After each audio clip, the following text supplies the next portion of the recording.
We interrupt our program to bring you this important message.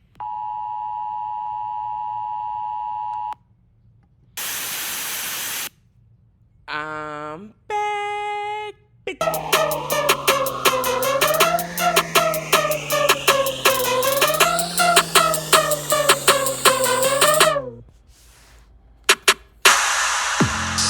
That still has a nice beat to it. Still seated twerking to bounce. New Year, and that song still has a vibe in 2025. Also, it's time for a new intro. I am in with a podcast change. I added the F.A.A.F to it, but I'm back with the same formula that has allowed me to be successful in the past. I've set realistic intention.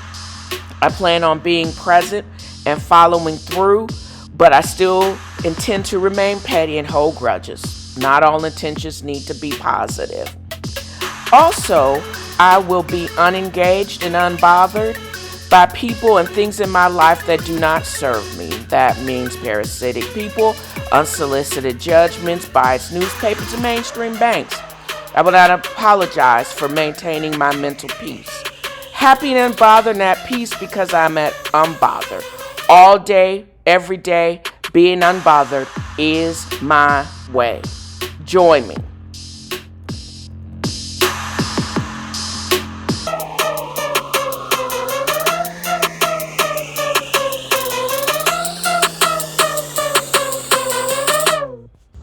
To my homegirl Laquita J. Elmore, Najee. Lift every chair and swing till all them white folks scream. Thought y'all could run up on our black king. I'm glad the squad pulled up, dedicated to Nuck if you buck. May it resound loud as the rolling sea. Throw your hats high in the air until Unc comes with the chair. Swim the seas until our cousins come and they rescue me. Let this be a lesson to y'all. Remember the Montgomery Brawl, where white folks fucked around and they... I'm hopeful that my TV is not being picked up as far as background, but the most noise I hope you'll hear is, oh, yip yappy at the... Too funny. But anyways, Woke History, the Black History Month edition. You know, I have found that bullies deflect and then they'll go after the little guy.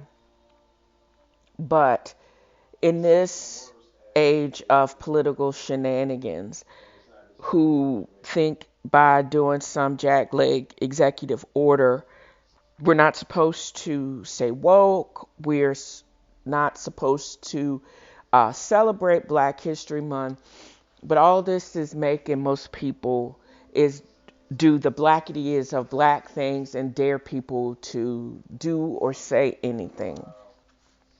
I'm going to just be like and tag Niecy Nash's the what we want y'all to do. That means if you are not black, if you are not brown, this month and probably every day after this month, we just gonna need y'all to do these 5 things. Shut up is number 1. This is not for you. We don't need you to comment. Shut up, Penelope, Karen, and Angel and them. This has nothing to do with you. This is truly about everybody except you. Shut up, and then 4 times shut up again, and just shut Shut up. Just stop talking to us right now.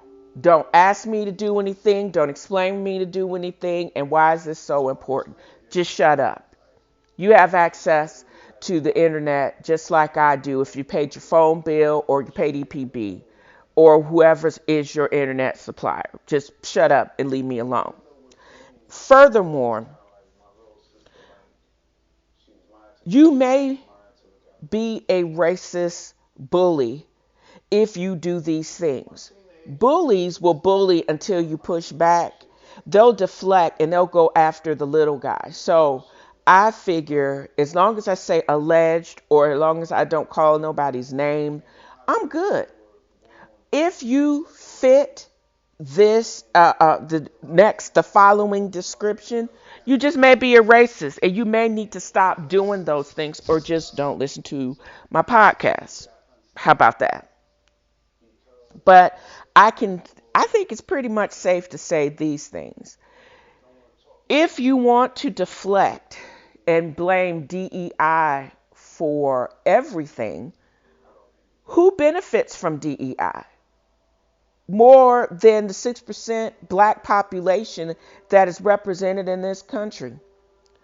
Vets and white women who the 50-60% of y'all that voted for the other guy that did not vote for Joe Biden, and you are most benefiting from that legislation that they're trying to roll back from everybody just because they don't want us. Also, y'all will cut off your nose. A racist will cut off the nose in spite of their face. They don't care. They're not like the Cadillacs of the world.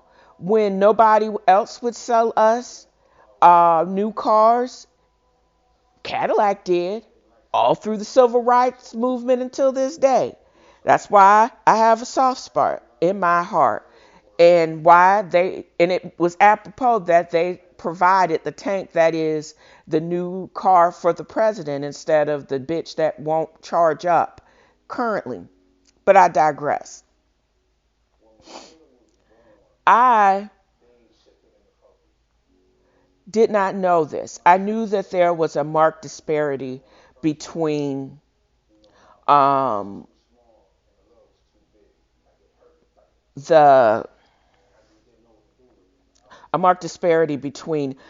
buying power and salaries and disposable income for that matter between African Americans and non-African Americans.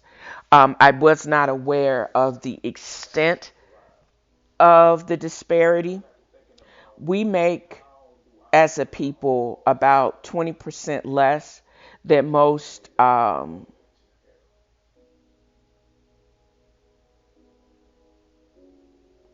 Americans. And that's just fact. I mean, I know, and that's the other thing. Most of the time, racists don't read, but they need to know that most black folks will actually read you. We have, as of 2019, this is a number that was put out by the Power Coalition for Equity and Justice, and I'll actually put this figure and tag this in my podcast notes. But according to the SELEC Center for Economic Growth, our black buying power is 1.4 trillion in 2019. That's higher than the gross domestic product of Mexico, an entire country.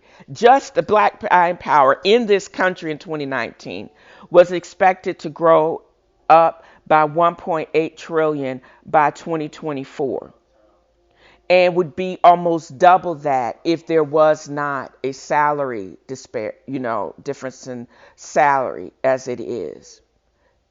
Meaning, if you ran the numbers and you looked at the numbers, if we had equal salary and we were paid the same as our non-black brothers, we would have even more disposable income and would spend even more. So I'm also very interested in, I saw the Reverend Al Sharpton speak about a 90-day study looking at those companies that are rolling back their DEI initiative. If we could really hit them in the pockets. I would say even at $1.8 trillion, that's nothing to sneeze at. But what if we did? Is it really make a difference? I think it would. If you lost just millions and millions or $1.8 trillion because you don't care about how y'all want to treat us, we tried to tell you. These are the things that you actually have to do. Don't just be about it, talk about it, do something about it. But y'all think, oh, we don't have to do that anymore. Okay, don't do it anymore. We can protest by just not supporting your companies. And we don't care. I personally don't care what that study is going to show because I stopped fucking with most of y'all once people start sending me that list in November or December of 2024. Again, I'm not going to be I'm not that type of Negro that actually will turn the other cheek, nor am I that type of Negro that's going to sit at Woolworths uh, on the bar because you won't serve me and demand that you serve me as people yell at me and spit in my face. Not going to be that type of Negro that walks up and down a Selma Bridge as they turn the fire hoses on me and with a banner. That's not how I protest. But I can find the black person or black owned business that actually gives me what I actually need. I don't need to go into Target. I don't need to go to Walmart. I don't need to frequent places like the meat market in Hickson that actually thought it was a waste of time and was looking at me down their nose because I was in their meat market. I don't have to do any of those things. When I got people like Les Barbecue that can ship from Texas, or I can go to Atlanta and get the food in the igloo and bring it back to my house, or get it shipped to my house, or make it myself, or decrease the red meat intake anyways. So again, is it economically sane in this climate not to treat us badly? Probably not. Because I can truly say a lot of people are just like my big back, bad knee, lazy behind self. We could protest by withholding our dollars. So there you go. And you got to ask yourself, is it worth rolling back DEI or even Black History Month? Worth it? I got 1.8 trillion reasons to say that it probably is not, and you may want to reconsider that. Just saying. Butterfly in the sky, I can go twice as high. So take a look, it's in a book, a reading rainbow. I can go anywhere. Ways to know and ways to grow, a temporal rainbow. I can be anything. So take a look, it's in a book, a tenfold rainbow. A tenfold rainbow. A tenfold rainbow. So I will make a comment on Holly Stephen King because I've been reading this for the last several weeks and making commentary on it throughout the month of January. So now that I'm in Black History Month, I will be following along the read of King by EID. I don't know how to EID. And it's all biography of Martin Luther King, all of the thousands of pages of declassified of the real man. Just when you think you didn't know, you knew everything about Martin Luther King, we get another tomb.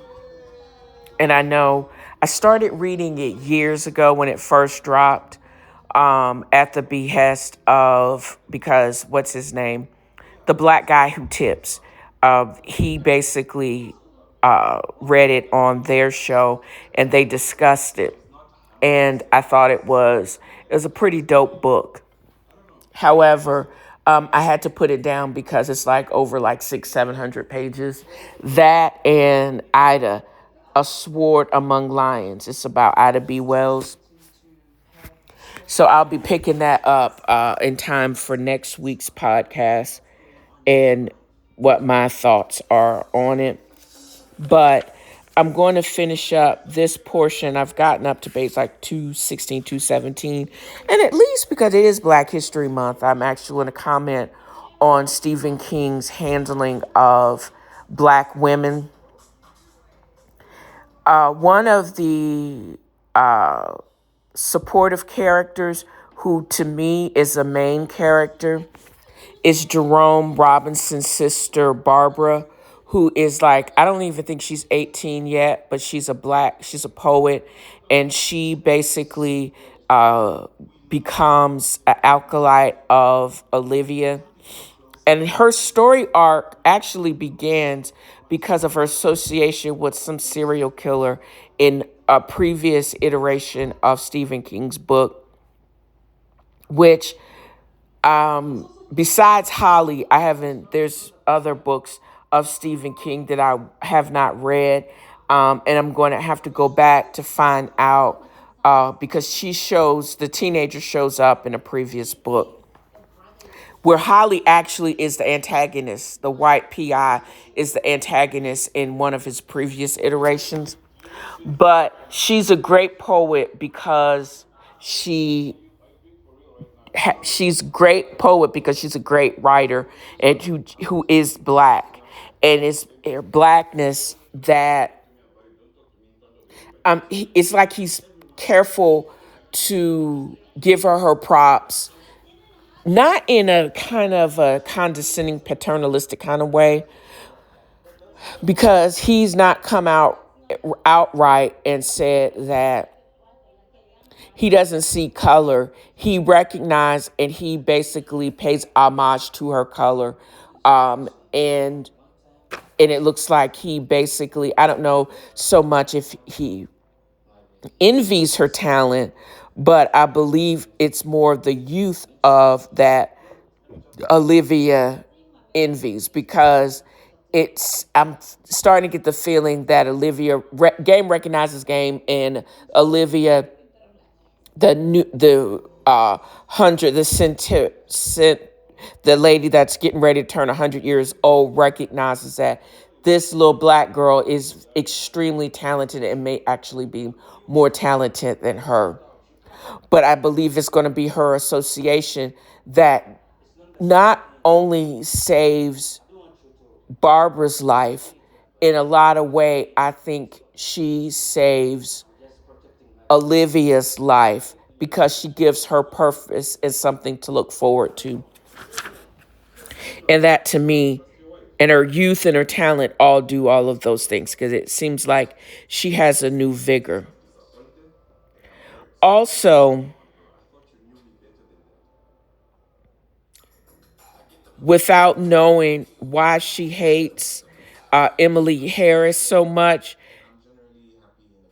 it may put Barbara in the cannibals' crosshairs, but I'm hopeful that with her having the backing of her brother and Olivia, and also Barbara's youth, that's what's going to actually end up saving her own life, as well as helping to get the Harrises caught. This is what I'm hoping. No, this I have not. As I said, I'm only halfway through the book, but I can only conjecture this in her full story arc. Also, now it appears that Holly is on the trail of the disappearance of Ellen Kraslow. I didn't comment on Ellen previously. She was the one that was the vegan and refused to give in and eat the raw liver, because I'm sure they were only doing that to increase her stem cell production and her blood production. And they ended up shooting her in the head because how dare she, this black woman janitor, and I didn't know it at the time, that how dare she not do what the white cannibals say.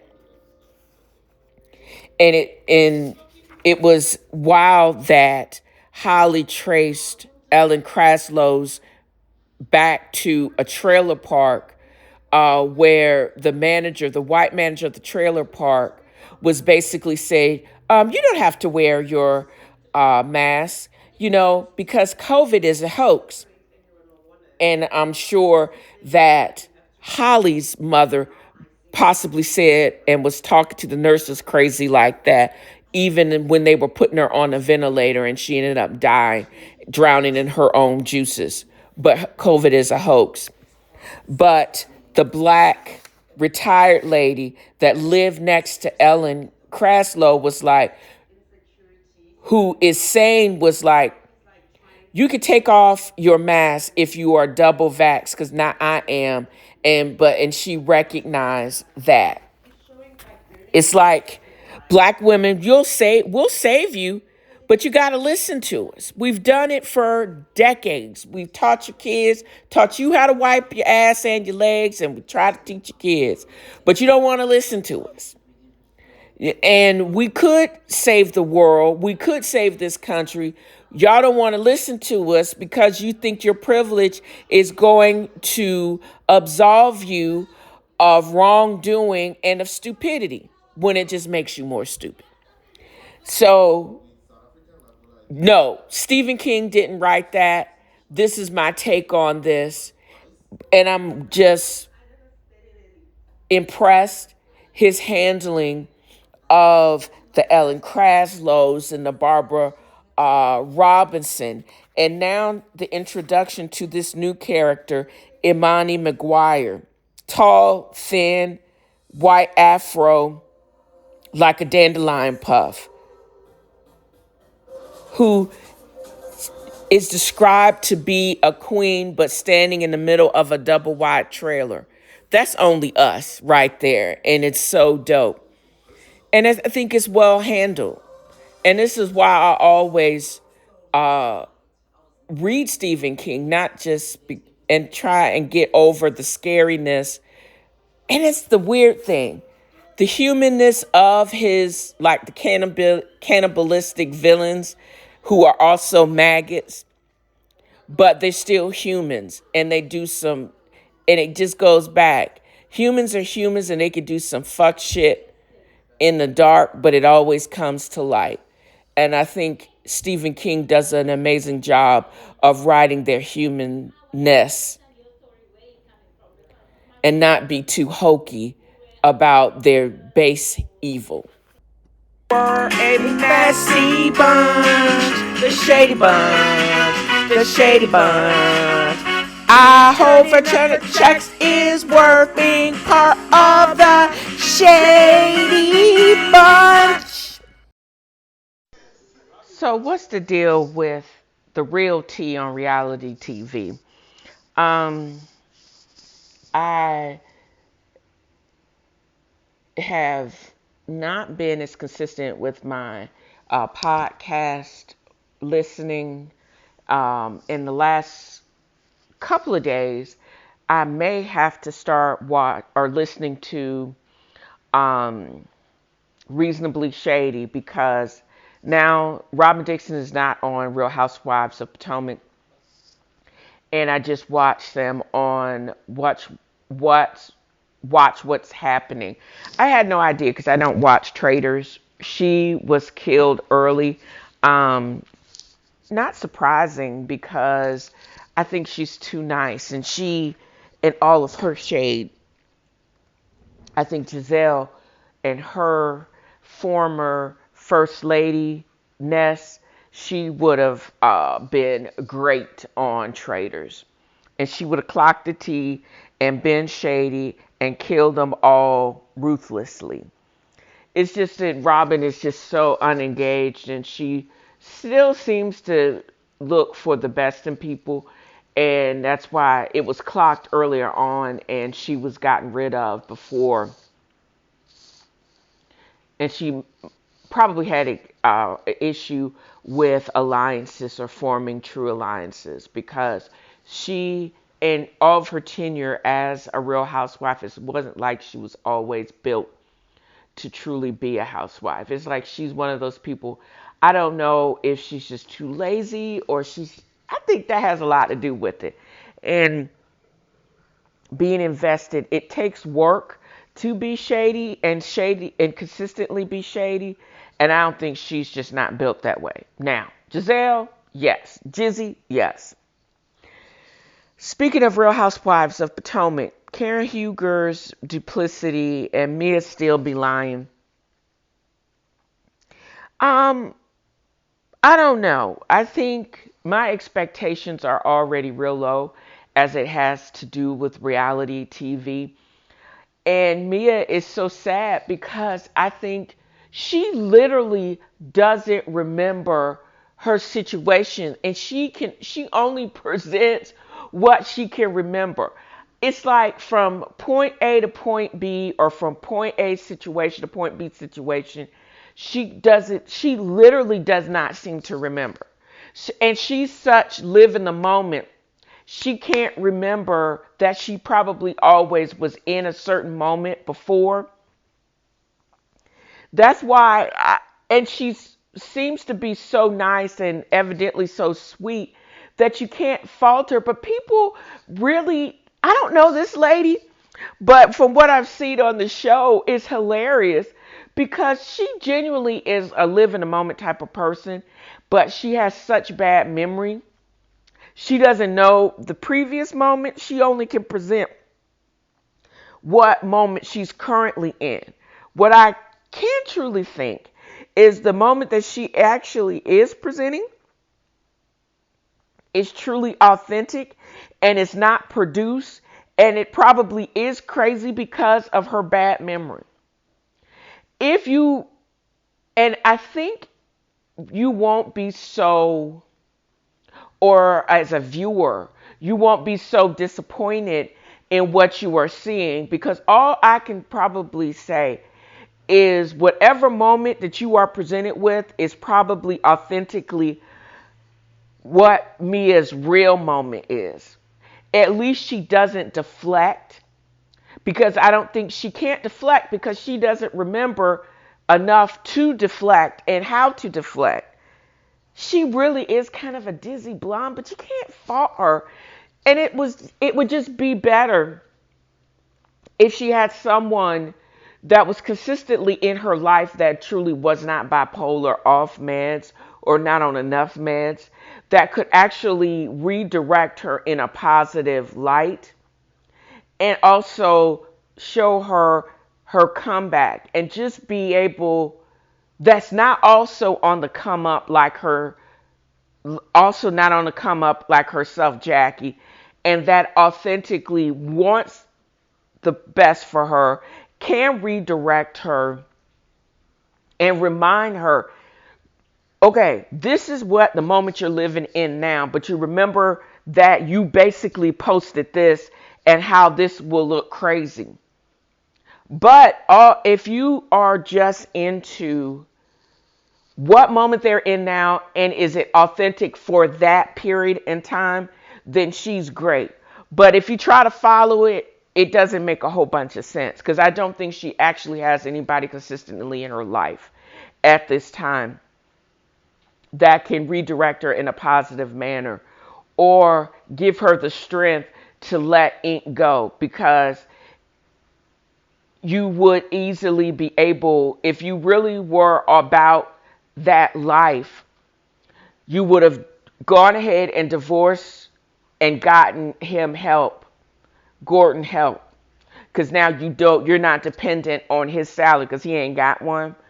And Ink, either you be with him or you would not be with him. And you would not have to have some type of connection, because it doesn't appear that y'all or either one of your partners are with this polyamorous kind of situation. You possibly have to choose. And if you're going to have to choose, you're going to have to be with the person that makes you be your best self. And if they're not it, for you to be your best self, for yourself as well as for your kids, if neither one of them are doing it, then both of them are going to need to be X. That's just me. But at least I can appreciate whatever moment that she's in. I think it is fucked up, but it is her authentic self. At least she's not trying to deflect, i.e. Karen Huger. Do I think that Karen Huger is gotten let go from Real Housewives of Potomac? No. Do I think she needs to be on pause to reevaluate just her life in general and get the help that she needs? Yes. And we're never going to really know unless she is going to be one of those people that's going to truly spill the real tea and see recovery, or is she going to still present some kind of fake front? And because she doesn't want to be judged. That's what I think. That it appears that video was from her house. And if she had just been real, if she had actually had somebody in her life that would have made her stand up and authentically stand up, admit she was wrong. Also, admit that this is not her first time at the rodeo. She has had multiple DUIs. And to basically explain what Sharice has basically told us for years.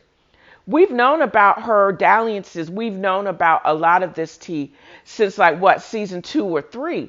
So why is it now that you're still trying to cover this shit up instead of saying, I'm going to be vindicated? Girl, how are you going to be vindicated? And the lawyers couldn't do it. Ray couldn't do it. Her daughter won't do it. And I don't think that's her place anyways. And none of you hoes on this cast would do it. So what is it going to basically take? If she's going to be put on pause, and if she's not going to basically want to address and basically instead of deflecting and coming back, shooting back with anger and basically saying, I was toe up and I had been getting toe up at this place. No, I should have never driven. I really could have hurt myself or hurt somebody else and shown some contrition instead of saying I'm going to be vindicated when all of the evidence was to the contrary. That's what would have been very authentic, and you would get even more Ladams or whatever, or people that would be on your side would advocate for you to basically come back. Because girl, you're going to need that check if you're going to continue to fight this course, or you're going to have to pay for restitution. So with that said, her duplicity is what got her possibly put on pause. And I really don't want to see her if she's not going to be authentic about her contrition to what has happened as far as this DUI and everything else. If you don't feel that you owe it to me or anybody else, then why are you on a reality show? I'm actually really excited about Real Housewives of Atlanta. The trailer just dropped and it looks really dope. I'm wondering if Kenya has been put on pause or was she terminated? I really haven't had time or the energy of wanting to look that up, but it's going to be very interesting. I'm glad that they brought back OGs, and the mix is going to be such. These new people are going to have interesting storylines, I hope, or they're not going to keep trying to have a moment. How real are they going to be? And it's going to be interesting for the viewer to tune in. I'm excited because everybody looks beautiful, look like they took their Ozempic and stopped eating, unlike myself, but I digress. It does look dope, and it's basically supposed to drop, I believe, in March. Married to Medicine is boring, but this last episode, it wasn't actually interesting until the end because I need me some more quad web. Basically, Quad showed up with her baritone fine chocolate boyfriend and got drunk on the rum punch. And Dr. G is showing his ass. She was just basically agreeing with him. Basically saying that you, sweet tea, because it's basically, she's like, dude, I've actually moved on. Look at this nice manly man that I actually have. It is such a step up from you. But he also got drunk on the rum punch or drank the Kool-Aid laced with rum. And now he's all in his field saying, I fought for my wife and my marriage, but it was toxic. Yes, it was toxic. Quad said that. You've admitted to that. You've moved on. You have this young woman who's same age that Quad was when you married her. She's moved on successfully. Her man is fine. You've gotten married to your sweet tea. Why are you so sloppy and you want to blame her for what? I hope Quad's boyfriend did beat your little squilly voice ass because you all up in your feels for no reason. Both of you have evidently moved the freak on. Why are you tripping now? And why are you coming against that man knowing he could beat your ass? I don't get it. I think Quad's boyfriend is hood adjacent and he can throw hands if he wants to. Not your little hand, old butt. Go sit down somewhere, Dr. G. I also think that Phaedra's so messy, and she bought her one-time hookup, jump off, and then bring back Apollo, who is not coming with his wife. I think it's messy, but it does make from compelling TV because the rest outside of Quad, the rest of y'all, and Heavenly, if y'all would just let Heavenly be messy and caustic, but she does go too far. But I think the positivity to that is a combination of Phaedra and her shadiness, her mess, and Quad, because the rest of y'all is dumb and stupid and boring. Also, am I the only one that was confused by Love and Marriage Huntsville's reunion? I believe that reunion was probably just as unwatchable as most of the season.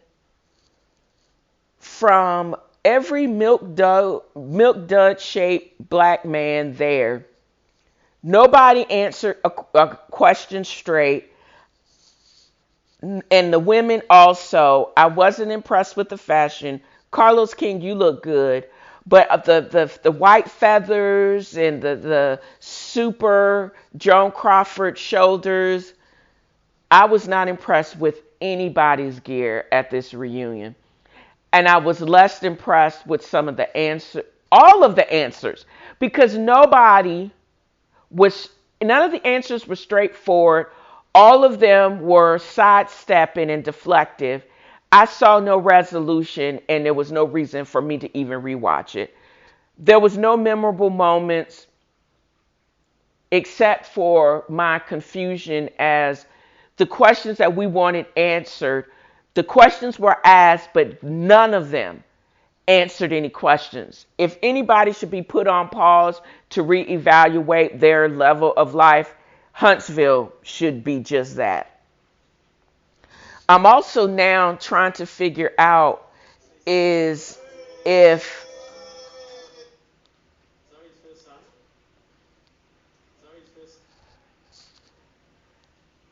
I should be watching Young, Famous, and African.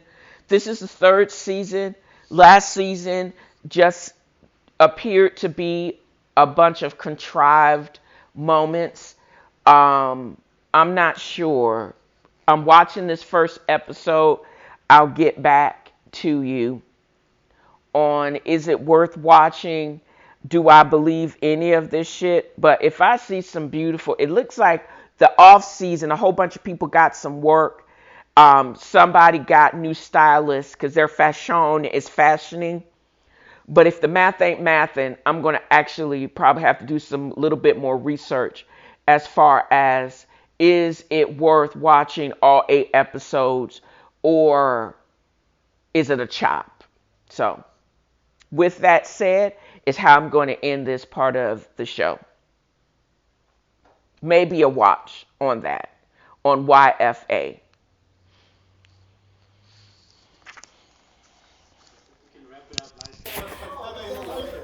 Another thing I noticed about Carlos King,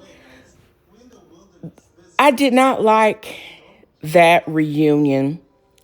It is clear. What I also did not like is the fact that it seems like his stars think they are better or more so than their bosses. The way that more, what's his name? Old Milk Dudhead #1, Holt, was not asking the questions and just showing how much he was an idiot. I think he probably pled no contest because that means you can be found guilty but never admitting to guilt. I'm not sure if he had to change that because he wanted to appeal. Maurice, the lawyer, how he douchily did not answer the questions, but it made sense because he's not going to admit to anything until that case was clearly dismissed. Self-incrimination, he paid attention that day in his law school class. Melanie didn't answer the questions. Nobody they all thought they were bigger than their boss who was sitting right there. I can't imagine, because anybody that would have treated that white dude, Andy Cohen, like that, definitely would have been told to shut the fuck up, sit down, and get paused. And it would not shock me if Huntsville now goes on pause until they realize who basically truly signs their check. And that's Kingdom Reign in Entertainment. They better recognize before they get canceled, because from what I can see, all of them, they about to get their bags messed up for the tomfoolery. So with that said, all of y'all in the bubble that is reality TV, none of y'all are exempt from that check. None of y'all can just go somewhere else, host outside of your name being tied to that show. Don't get it twisted. Y'all better recognize and put some respect on that man's name, because he still is the owner of Kingdom Reign, and he's getting ready. Feels to me that y'all getting ready to be sat down. So next, Tara Udy. I'm not even going to mention the creator's name and how I came across this particular account, because algorithms are a trip. However, I found out about Kevin Udy, who's the formerly PD, and now he is a turned comedian. I know about him, his kids. His daughter is my spirit animal, even though I think she's a sociopath in the making. But that's neither here nor there. Man calls his own kids sociopaths. I wouldn't want to see pick a fight with this white girl. Just saying. However, Kevin Udy of Instagram fame, wannabe comedian, recently got married to now Tara Udy. I was doing my doom strolling, as I should not be doing, and I came across her post on Instagram. And I thought about it a little bit before I basically hit the 3 dots and clicked unfollow and block. This is going to be interesting. I'm like, as soon as she said, I can't stand her husband either, and how she bought her award because evidently she didn't watch the Grammys, and she said for good reason. I forgot the Grammys came on last night. I was not aware until she mentioned it that Cowboy Carter, Beyonce's album, won Country Album of the Year. Beyonce was just as shocked as Taylor Swift was, who presented the award. That was shady also with the Academy. Y'all tripping. It sounds like you can't mention Beyonce without mentioning the white girl, but that's neither here nor there. But this lady, Tara Udy, thought it was within her white privilege to sit on the Instawebs and go off about how much that she bought her award and how much she doesn't like her anyways. Okay, girl. But I know you've been out the country, but you do realize this is fuck around and find out month, right?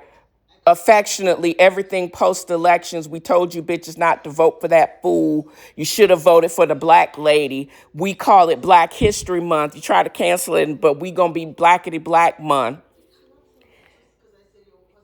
This is what you're saying today. You chose today, of all days, to say this BS. Also, you also realize that the Bey-Hive is already pissed off for those very reasons and are unhinged and not medicated properly. You do realize all of this.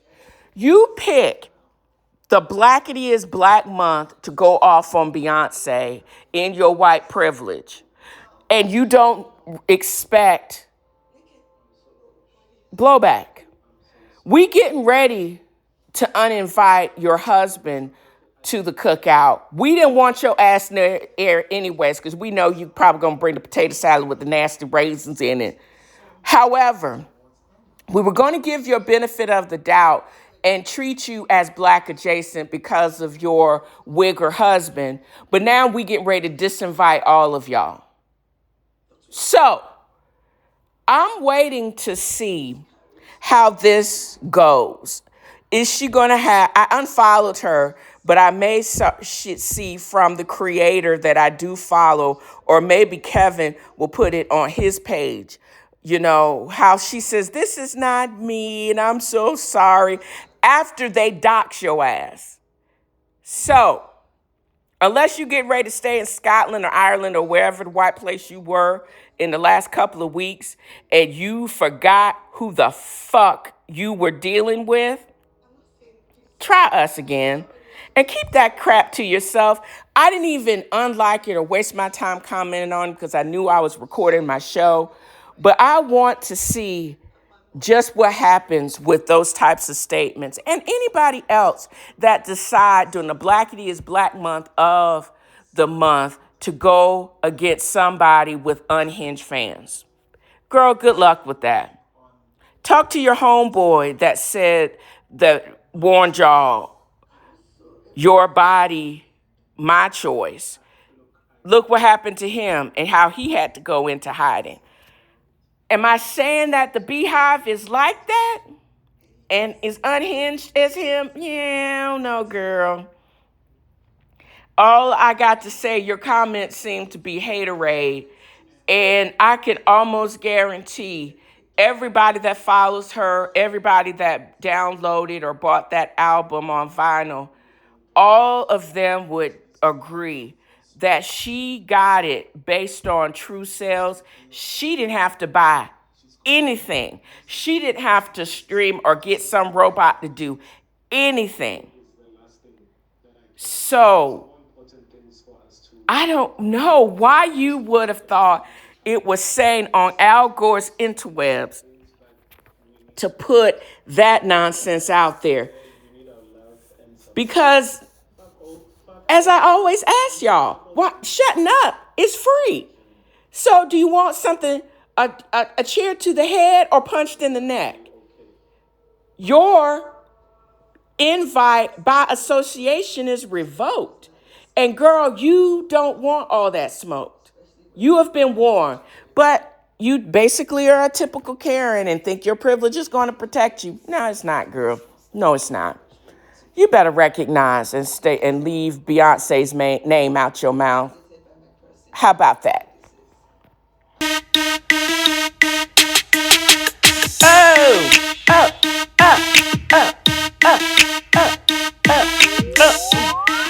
You can take the girl out of the hood, but you can't take hood music out the girl.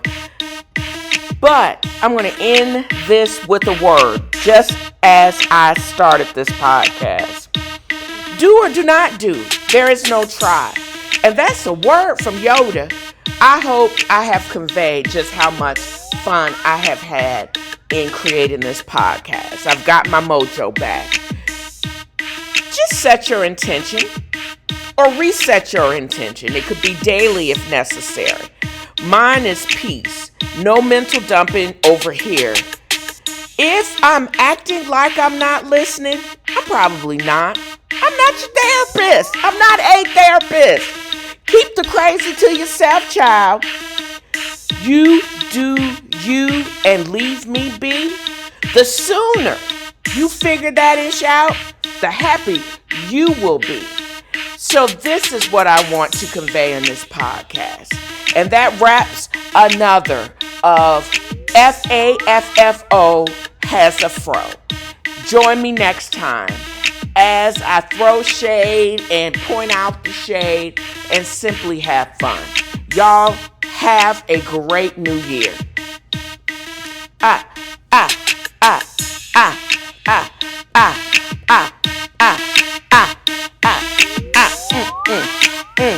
What? What, y'all? What?